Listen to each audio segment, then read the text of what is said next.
Walker had just $10 to cover $1,700 in bills. He had 43 hours before the lights went out.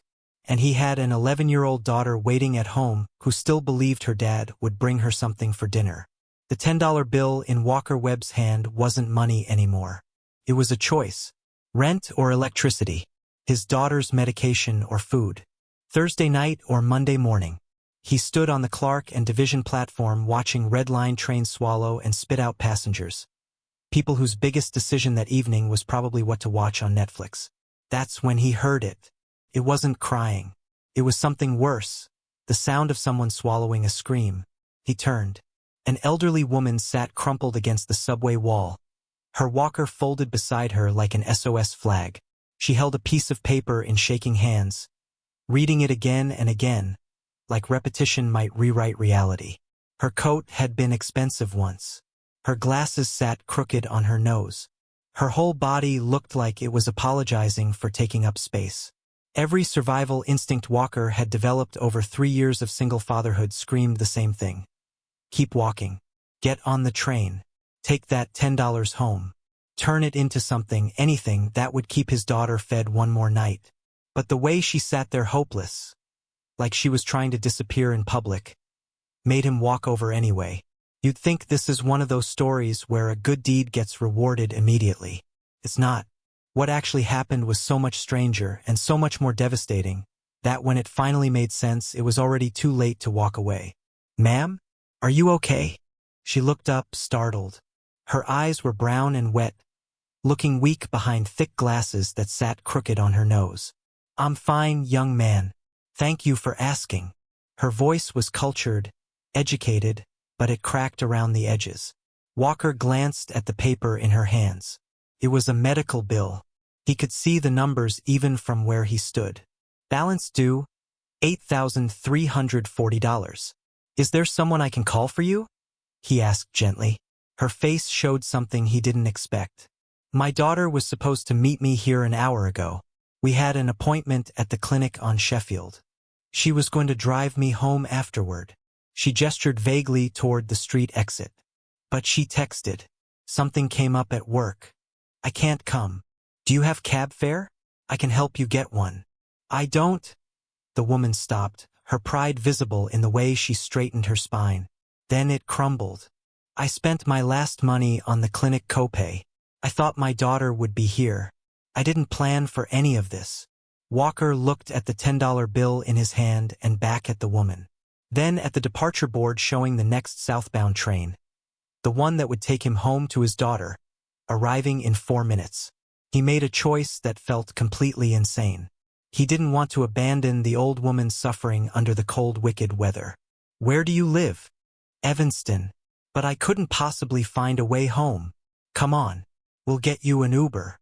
The woman, she introduced herself as Dr. Constance Morrow, tried to protest the entire way up to street level.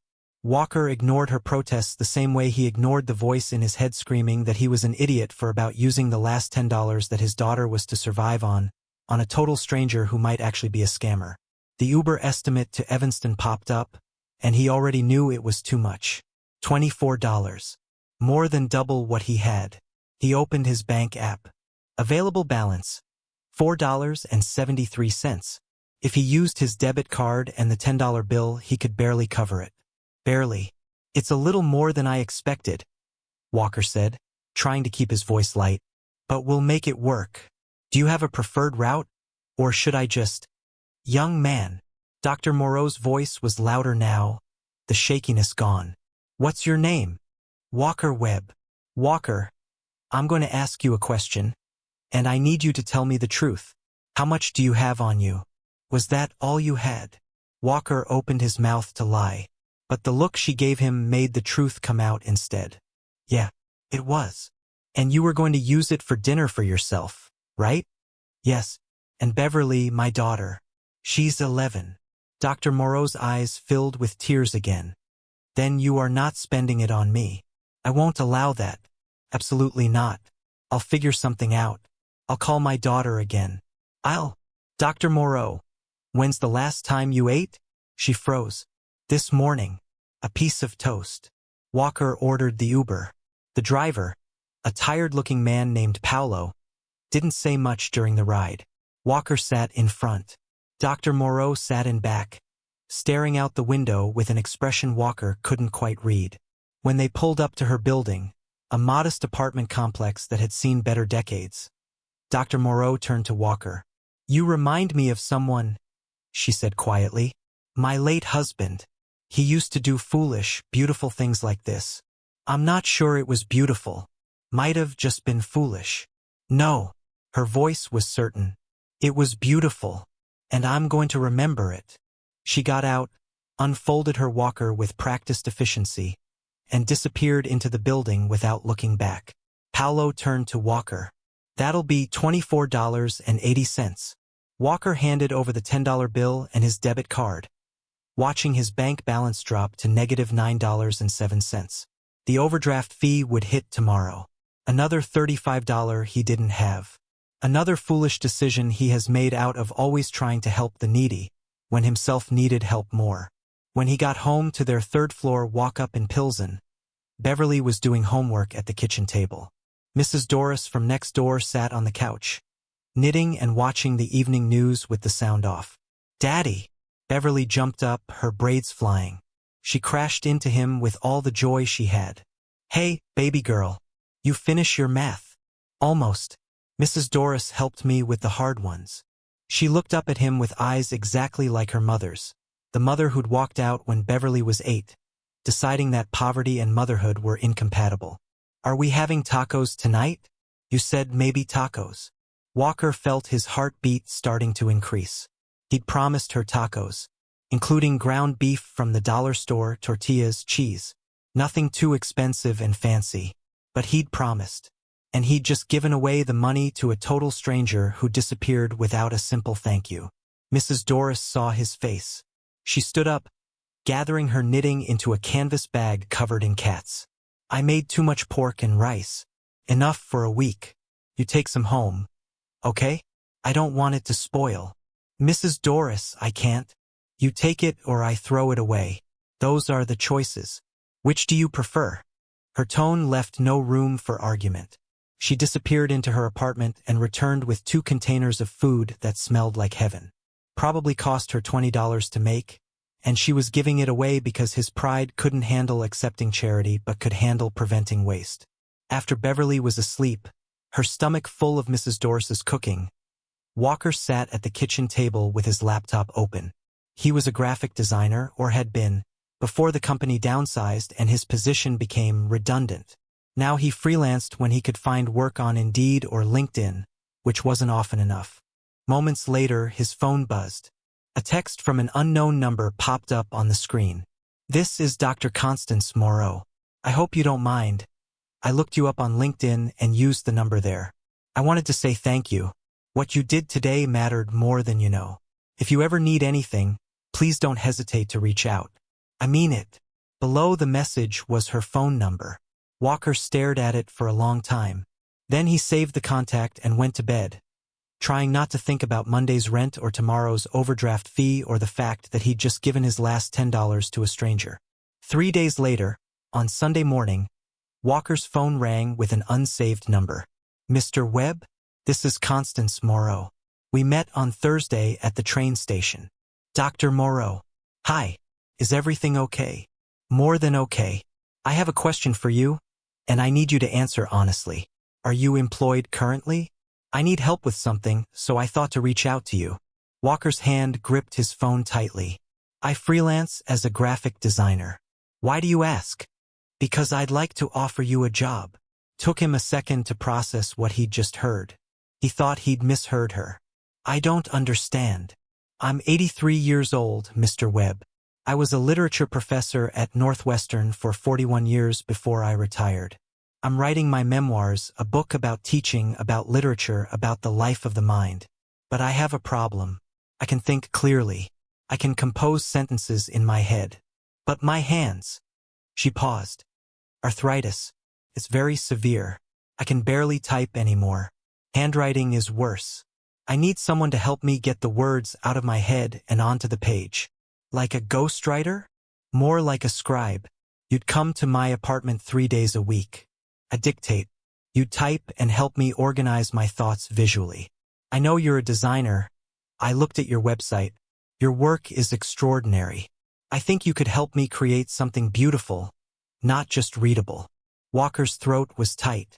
Dr. Morrow, I appreciate this, but the pay is $800 a week. Cash. Every Friday. No taxes. No paperwork. Just an old woman paying a young man to help her finish something important before she runs out of time. $800 a week. Walker did the math in his head. That was about $3,200 a month. More than his rent, Beverly's school fees, medication, groceries, electricity. More than everything. It was enough to breathe.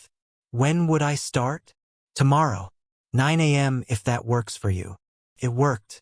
Most people would have celebrated landing an $800 a week job. He did for about 4 days. Then he found out what she wasn't telling him, and why a retired professor with arthritis needed help from a stranger instead of her own family. Monday morning, Walker dropped Beverly at school and took 2 buses to Evanston. Dr. Morrow's apartment was exactly what he expected. Floor-to-ceiling bookshelves, worn furniture that was probably expensive in 1970, papers everywhere organized in systems only she understood. She had coffee waiting. Real coffee, the kind that came from beans you ground yourself. "Thank you for coming," she said, settling into a chair by the window. Let's begin. Chapter 1. On teaching Faulkner to students who think everything is about them. Walker typed. For 3 hours, Dr. Morrow talked. She told stories about students who'd changed her life, about books that had saved her, about the peculiar intimacy of a classroom where ideas mattered more than anything else in the world. Walker didn't just transcribe. He organized. He created visual layouts. He suggested chapter structures. And somewhere in that first session, he realized he wasn't just doing this for money. He actually enjoyed writing and felt the connection with this book. When noon arrived, Dr. Morrow insisted he stay for lunch. Soup from a can, crackers, cheese. Nothing fancy. It was simple food, but she served it on real china. "Can I ask you something personal?" Dr. Morrow said. "Sure. Your daughter's mother. How is she doing?" "I actually have no idea. She left when Beverly was 8. She decided she wanted a different life." Dr. Morrow was quiet for a moment. "My daughter, Claire, the one who was supposed to pick me up Thursday, she's a corporate attorney. Makes $250,000 a year. Has a beautiful house in Winnetka, and she can't find 4 hours in a month to have dinner with me. She always claims she is busy. I'm sorry. Don't be. I'm telling you this because I want you to know something. Wealth doesn't make people good. Poverty doesn't make people bad. Character is what you choose when the choice costs you something." She looked at him directly.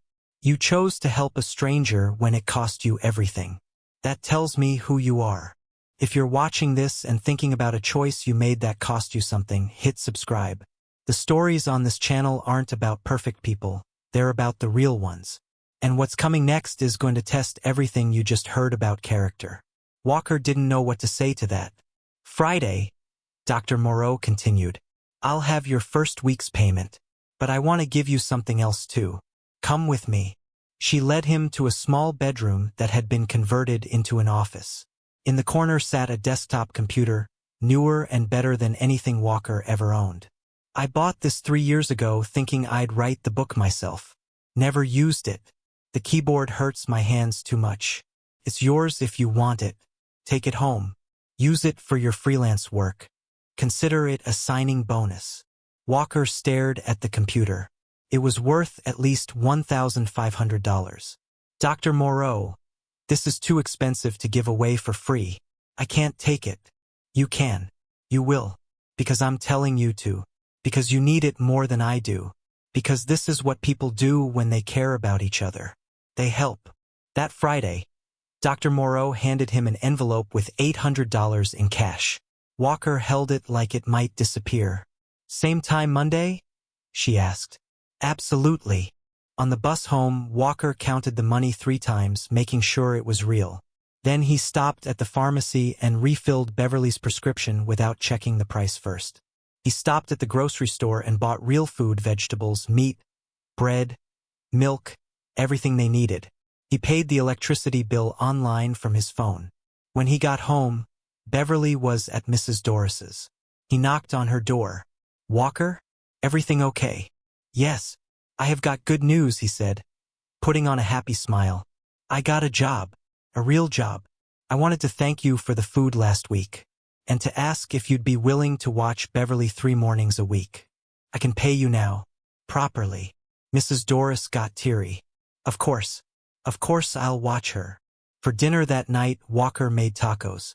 Rich tacos with seasoned ground beef and fresh vegetables and shredded cheese. Beverly ate 3. "Daddy, these are the best tacos ever." "Yeah, baby, they really are." For 6 weeks, Walker went to Dr. Morrow's apartment every Monday, Wednesday, and Friday. They worked on the book. They talked about everything: literature, teaching, parenthood, loss, hope. She told him about her late husband, a pianist who died 15 years ago. He told her about Beverly's mother, about the particular loneliness of raising a child alone. Dr. Morrow's book was taking shape. So was their friendship. For 42 days, his life made sense. He had work, he had purpose, he had enough money to stop choosing between electricity and food. And then on day 43, everything that could go wrong did. Starting with a bathroom floor and ending with a daughter who hadn't called her mother in 6 weeks. For 6 weeks, everything was finally working. But success has a cruel way of reminding you that nothing good lasts without being tested. On a Wednesday in late October, everything changed. Walker arrived at 9 a.m. as usual. Dr. Morrow didn't answer the door. He knocked again. Still nothing. He began to panic. He called her cell phone. It rang inside the apartment, but no response. Walker tried the doorknob. Thankfully, it was unlocked. He found her on the bathroom floor. She was barely conscious. "I slipped," she whispered. "My hip hurts and I can't get up." Walker immediately called 911. The ambulance came 3 minutes later. They took her to St. Francis Hospital. Walker followed in an Uber, his hands shaking the entire ride. In the emergency room, they wouldn't let him back to see her. He wasn't family. He sat in the waiting room for 3 hours before a doctor appeared. "Are you here for Constance Morrow?" "Yes." "Is she okay?" "She suffered a broken hip. She'll need surgery." "Are you family?" "No, I work for her. Is there someone I should call?" The doctor consulted his chart. "We have a daughter listed as emergency contact. Claire Morrow. We've left 2 messages. No response yet." Walker felt anger building in his chest. "She's 83 years old and alone. Someone needs to be with her." "Sir, I understand, but hospital policy. I'm staying." "You're not family."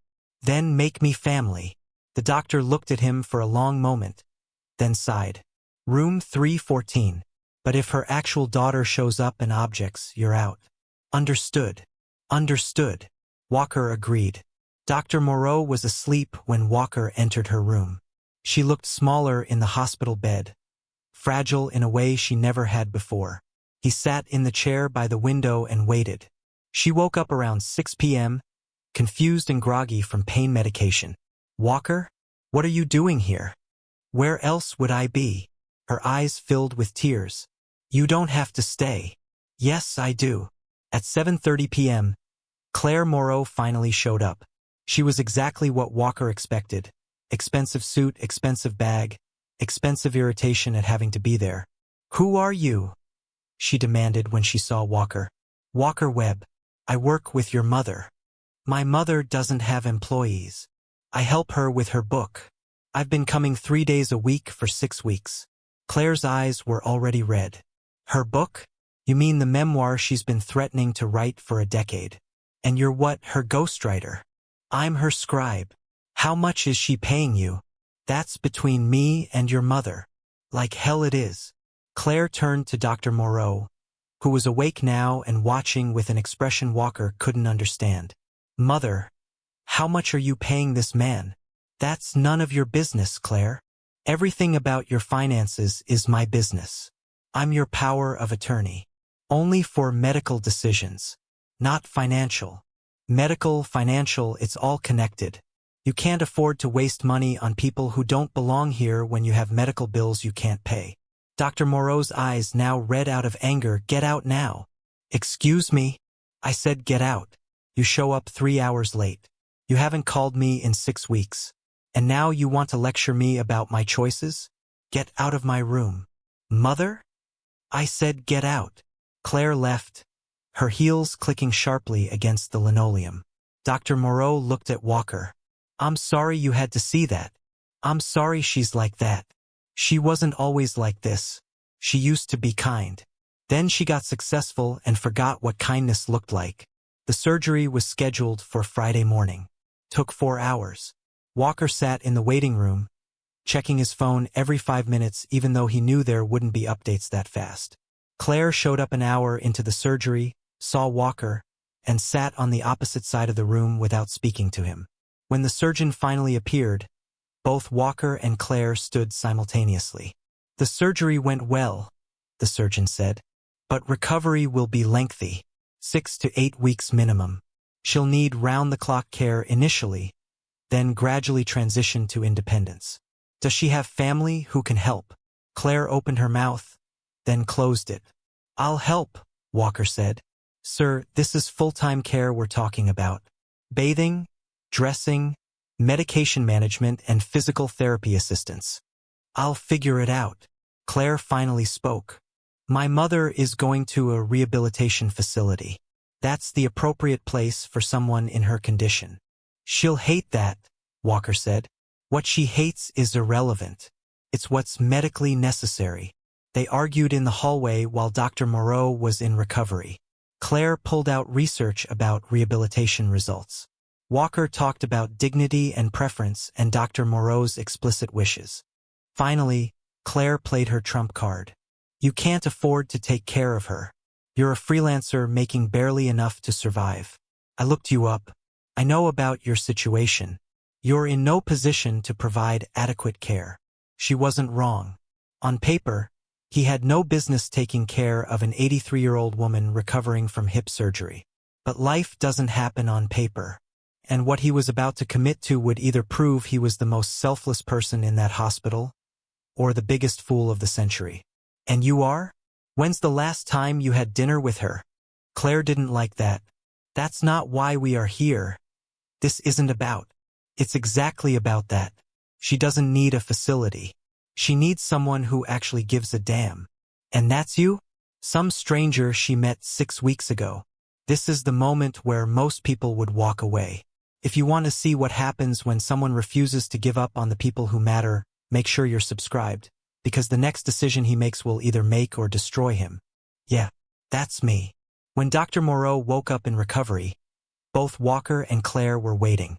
I'm not going to a facility, Dr. Morrow said immediately, her voice still weak from anesthesia.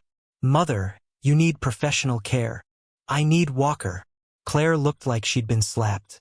Walker has been more family to me in 6 weeks than you've been in 6 years.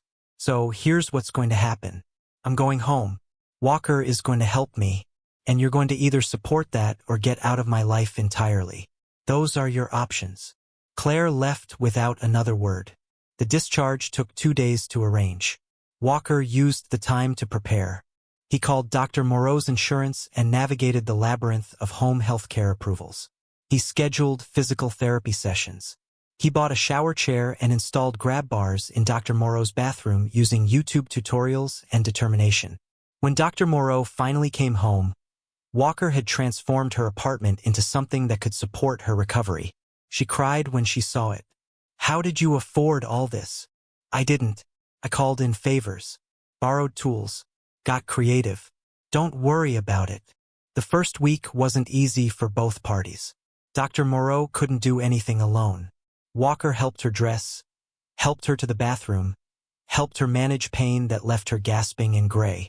He showed up every morning at 6 a.m. and stayed until 8 p.m. In between, he worked on freelance projects during the few hours when Dr. Morrow napped. He barely slept. He survived on coffee and stubbornness. Beverly started coming with him on weekends. At first, Walker worried it would be too much, an 11-year-old in an apartment with a recovering patient. But Dr. Morrow lit up whenever Beverly appeared. "Read to me," Dr. Morrow would say, and Beverly would curl up in the chair by the bed with whatever book she'd brought from school. Walker would watch them together, the elderly professor and the fifth grader, both completely absorbed in the book she had brought from school. This was family. Not traditional, not legal, but real. 6 weeks into recovery, Dr. Morrow could walk with a walker. 8 weeks in, she could manage short distances without it. And somewhere in that time, they finished the book. It was late November, nearly Thanksgiving, when Dr. Morrow dictated the final paragraph of her memoir. Walker typed it, then sat back. "That's it," he said. "We're done." Dr. Morrow smiled. "We did it." That Friday, instead of cash in an envelope, Dr. Morrow handed Walker a letter. "Read it later," she said. "Not now." That night, after Beverly was busy with her sketchpad, Walker opened the letter. "Dear Walker, when you helped me that day at the train station, you thought you were giving away your last $10. What you were actually doing was giving me hope. I'd gone to the clinic that morning convinced I was dying. The bills I couldn't pay, the daughter who couldn't be bothered to show up, the body that was failing me piece by piece. It all felt like evidence that my life was over in every way that mattered. Then a stranger gave me his last $10 and proved that kindness still existed in the world. You saved my life that day. Not physically, though goodness knows the fall could have been much worse if you hadn't been checking on me. But spiritually, you reminded me that people still help each other. That generosity doesn't require wealth. That the measure of a person is what they do when it costs them everything. I'm leaving you something in my will. My attorney will contact you when the time comes. But I wanted you to know now, while I'm still here, to tell you, you are the son I never had, the family I chose. The reason I believe the world is still good despite all evidence to the contrary. Thank you for the book. Thank you for the care. Thank you for seeing me as a person instead of an obligation. With all my love, Constance." Walker cried harder than he had since the day Beverly's mother left. Dr. Morrow lived for 2 more years. They were good years.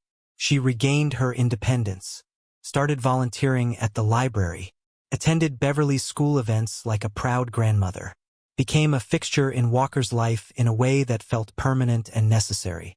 Claire never reconciled with her mother. She sent cards on birthdays and holidays, called once a month, but never visited. Dr. Morrow grieved that quietly, in moments Walker pretended not to notice. When Dr. Morrow died in her sleep one January morning, peacefully and without pain, Walker felt like the floor had been pulled out from under him. When the attorney opened that envelope, nobody in the room was prepared for what Dr. Morrow had actually done.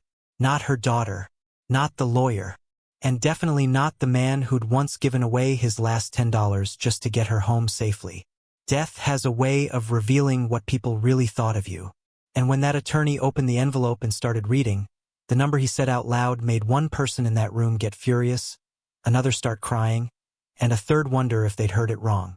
The funeral wasn't loud. Claire came with some family, a handful of former colleagues, Walker, Beverly, and Mrs. Doris. At the reading of the will, Walker discovered what Dr. Morrow had left him. The apartment, fully paid off, deeded in his name, $17,000 in a savings account for Beverly's education, and the rights to her memoir, which a publisher had agreed to buy for an advance of $45,000. Walker sat in the attorney's office, unable to process the numbers. "This can't be right." "It's exactly right," the attorney said. Dr. Morrow was very specific. She wanted to ensure you and your daughter were taken care of. Claire contested the will immediately. The legal battle took 8 months. Claire argued that Walker had manipulated an elderly woman, taken advantage of her isolation, coerced her into changing her will.